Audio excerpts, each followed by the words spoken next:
Europe's Western Mediterranean nations meeting today to discuss the bloc's ongoing energy crisis. French President Emmanuel Macron, I'm doing it quickly because we cut her off last time, will meet with the Spanish and Portuguese Prime Ministers to discuss the proposed pipeline dubbed H2 Med, which will transport natural gas between Barcelona and Marseille. Silvia, you've got a bit more time this time, hopefully. So let me explain what's going on in Alicante today. You have this important meeting between the three leaders of France, Portugal and Spain.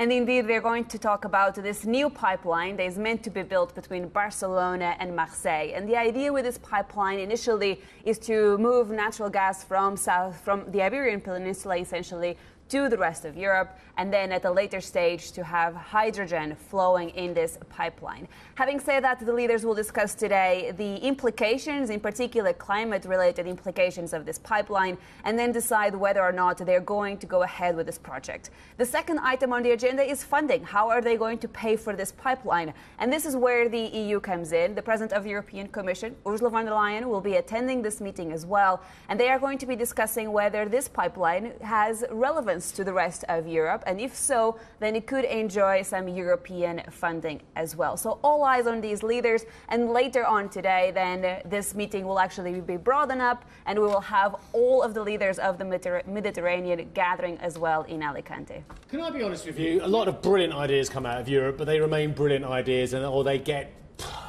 destroyed by the decision-making process. What are the chances of this one actually coming to fruition quickly and without more wrangling across Europe?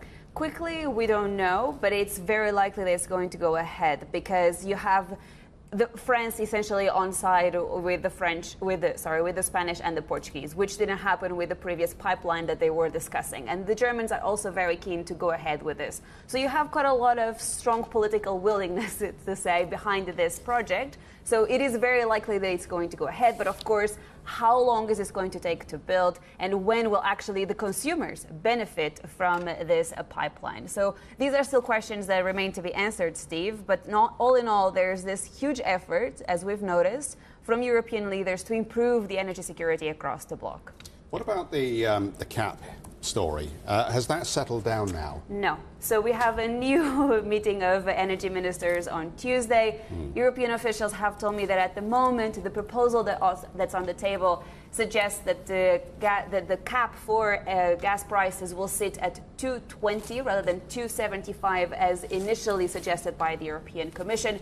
But there's still no consensus among the 27, and there's still a huge question mark as to what sort of progress we'll witness on Tuesday.